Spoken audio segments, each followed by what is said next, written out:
بیان کیا ان سے شقیق نے، ان سے عمرو بن الحارث نے، اور ان سے عبداللہ بن مسعود رضی اللہ عنہ کی بیوی زینب رضی اللہ عنہا نے۔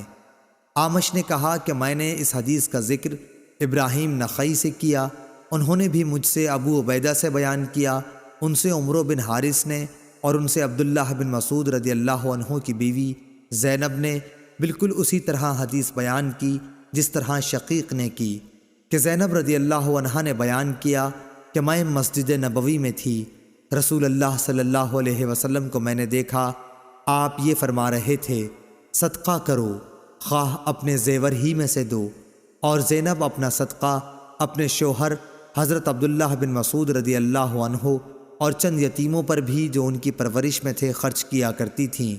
اس لیے انہوں نے اپنے خاوند سے کہا کہ آپ رسول اللہ صلی اللہ علیہ وسلم سے پوچھئے کہ کیا وہ صدقہ بھی مجھ سے کفایت کرے گا جو میں آپ پر اور ان چند یتیموں پر خرچ کروں جو میری سپردگی میں ہیں۔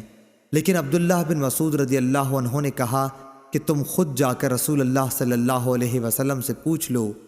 آخر میں خود رسول اللہ صلی اللہ علیہ وسلم کی خدمت میں حاضر ہوئی۔ اس وقت میں نے آپ صلی اللہ علیہ وسلم کے دروازے پر ایک انصاری خاتون کو پایا جو میری ہی جیسی ضرورت لے کر موجود تھیں، جو زینب ابو مسعود انصاری کی بیوی تھیں۔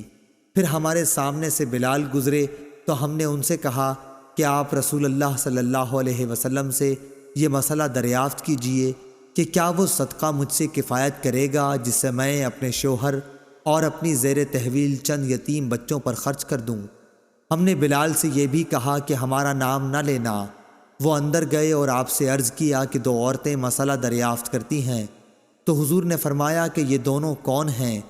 بلال رضی اللہ عنہ نے کہہ دیا کہ زینب نام کی ہیں۔ آپ نے فرمایا کہ کون سی زینب؟ بلال نے کہا کہ عبداللہ بن مسعود کی بیوی۔ آپ نے فرمایا کہ ہاں، بے شک درست ہے، اور انہیں 2 گنا ثواب ملے گا، ایک قرابت داری کا اور دوسرا خیرات کرنے کا۔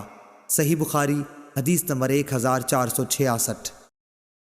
ہشام نے بیان کیا ان سے ان کے باپ نے، ان سے زینب بنت ام سلمہ نے، ان سے ام سلمہ نے، انہوں نے کہا کہ میں نے عرض کیا یا رسول اللہ، اگر میں ابو سلمہ اپنے پہلے خاوند کے بیٹوں پر خرچ کروں تو درست ہے یا نہیں، کیونکہ وہ میری بھی اولاد ہیں؟ آپ نے فرمایا کہ ہاں، ان پر خرچ کر، تو جو کچھ بھی ان پر خرچ کرے گی اس کا ثواب تجھ کو ملے گا۔ صحیح بخاری حدیث نمبر 1467۔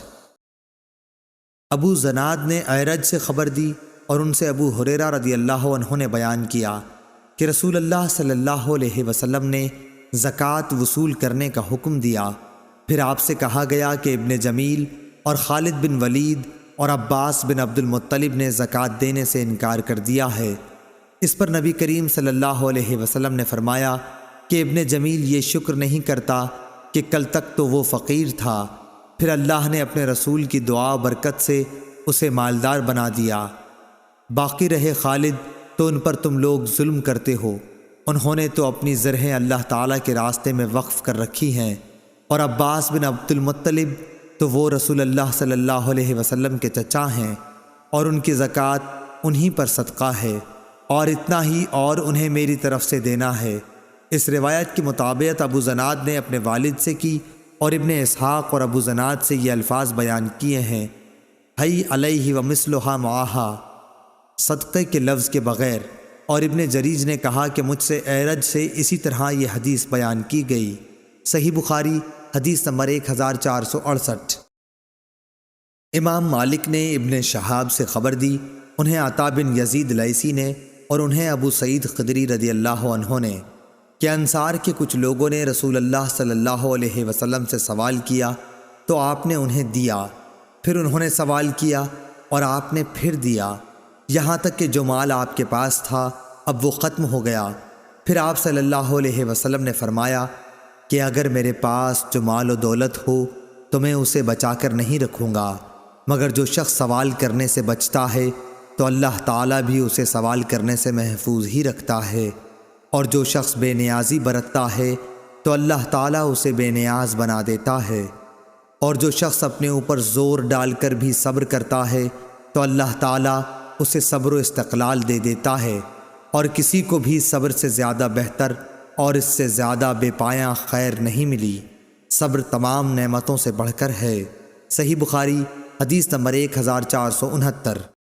امام مالک رحمہ اللہ نے خبر دی، انہیں ابو زناد نے، انہیں اعرج نے، انہیں ابو ہریرہ رضی اللہ عنہ نے کہ رسول اللہ صلی اللہ علیہ وسلم نے فرمایا، اس ذات کی قسم جس کے ہاتھ میں میری جان ہے، اگر کوئی شخص رسی سے لکڑیوں کا بوجھ باندھ کر اپنی پیٹھ پر جنگل سے اٹھا لائے، پھر انہیں بازار میں بیچ کر اپنا رزق حاصل کرے، تو وہ اس شخص سے بہتر ہے جو کسی کے پاس آ کر سوال کرے، پھر جس سے سوال کیا گیا ہے وہ اسے دے یا نہ دے۔